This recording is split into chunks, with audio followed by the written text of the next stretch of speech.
Hello guys, ఇక్కడ నేను ఒక జెల్ చూపిస్తున్నా కదా. ఈ జెల్ మనకి హెయిర్ అండ్ ఫేస్కి కూడా చాలా యూజెస్ అయితే ఉన్నాయండి. హెయిర్కి అప్లై చేస్తే మనం రెగ్యులర్గా వాడే ఆయిల్ని కలిపి ఈ జెల్తో పాటు అప్లై చేసి 1 అవర్ తర్వాత హెడ్ చేయడం. ఫేస్కి అయితే తేనెని కలిపి జెల్లో ఫేస్కి పెట్టేసి కాసేపు అయిన తర్వాత డ్రై అయిపోయిన తర్వాత ఫేస్ వాష్ చేయడమేనండి. ఇక్కడ దీన్ని ప్రిపేర్ చేసుకోవడానికి పొయ్యి మీద ఒక గిన్నె పెట్టి వాటర్ పోసుకొని వాటర్ కొంచెం వేడైన తర్వాత ఈ అవిసె గింజలను వేసుకోవాలి. ఇలాగా చక్కగా ఉడికిపోయిన తర్వాత ఒక జెల్లీ రూపంలో తయారవుతుంది. ఇది తయారు కావడానికి 10 to 15 మినిట్స్ పడుతుంది.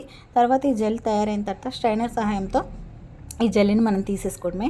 ఇలా ఒకసారి స్ట్రైన్ చేసిన తర్వాత అవిసె గింజలను మళ్ళీ పొయ్యి మీద పెట్టి వాటర్ పోసి మళ్ళీ జెల్ ప్రిపేర్ చేసుకోవచ్చండి రెండోసారి కూడా.